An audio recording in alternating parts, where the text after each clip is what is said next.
Hey, it's Paul Case here. August 14, I believe. Evening time. We had 2.5 inches of rain or better out of that storm come through here last night. Wet things down really good, so my help and I spent today in the shop. Here's the little WL22 Western door floater off of the Hesston tractor.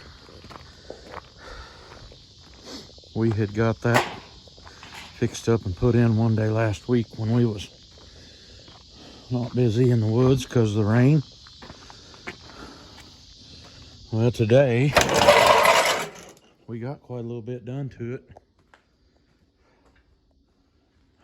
Of course, if we would have known what we were doing, things would have went a little better. But and it looks kind of like a wreck now, but we got her split in two. The throwout bearings were both out and had rubbed the fingers completely off the pressure plate, which is a bad deal on this tractor because when you rub the fingers off the pressure plate, they're not rebuildable.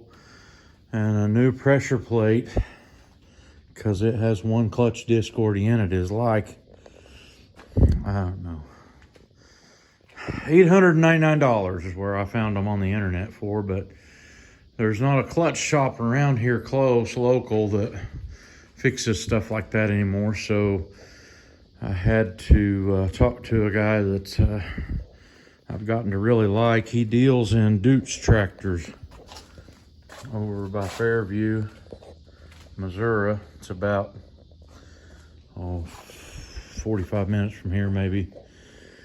And he told me, he said, I send stuff into Springfield. He's got a courier service that hauls it in for him. So he's been sending stuff into there, getting clutches fixed. But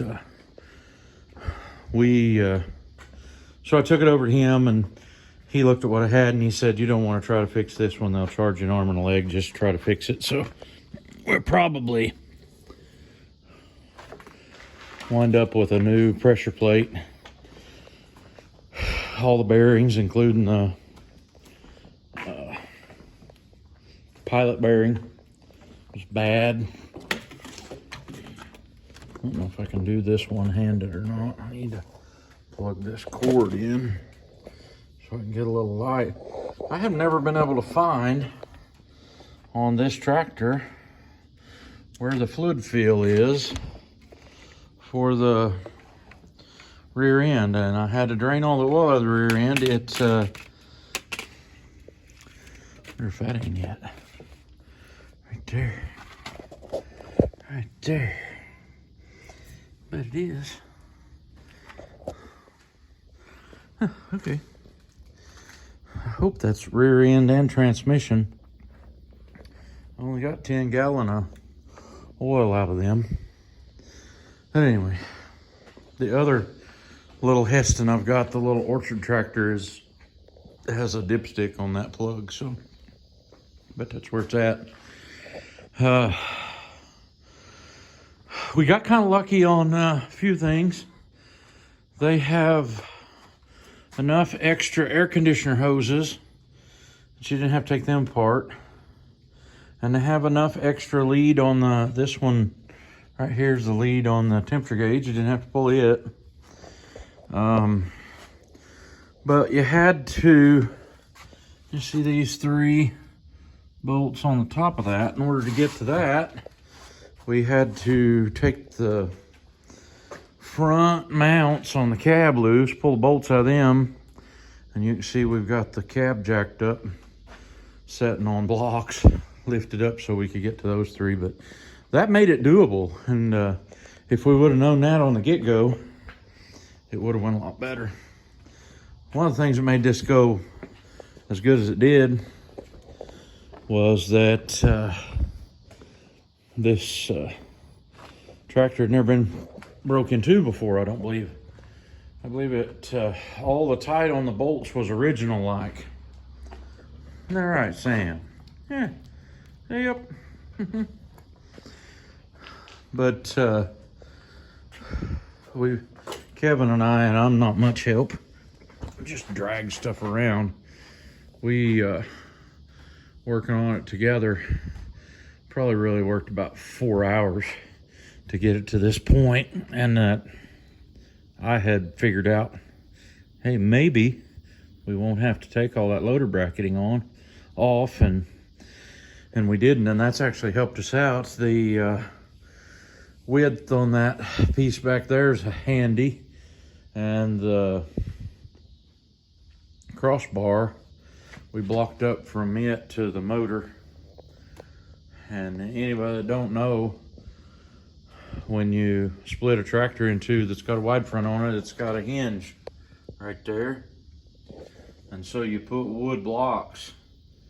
Well, those are actually tapered wedges that I made and drove in there on the front axle between the stops and the axle, so that I could keep it from tilting one side or the other.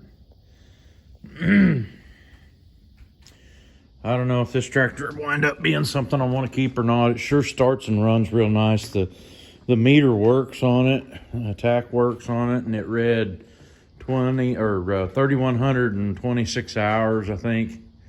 The cab's really comfortable to me. The steps are low to the ground and wide. A really nice loader on it. That Westendorf has a quick attach bucket and quick attach loader. We can slide the loader off pretty quick. Once we got it scooted a little bit, it didn't take no time to get the loader off. But I don't have I have one farm tractor that has a loader for it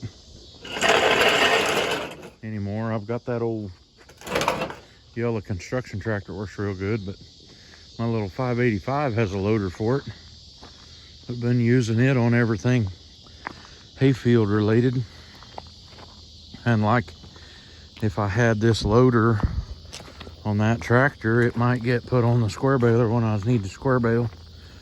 I bet the air conditioner maybe needs charged up, but I bet it would work. Like I say, it just don't have any hours on it. Anyway, we're gonna try to get the clutch back together and figure it out. So that's what I've been doing today. Thanks for watching. We'll catch you on the next one.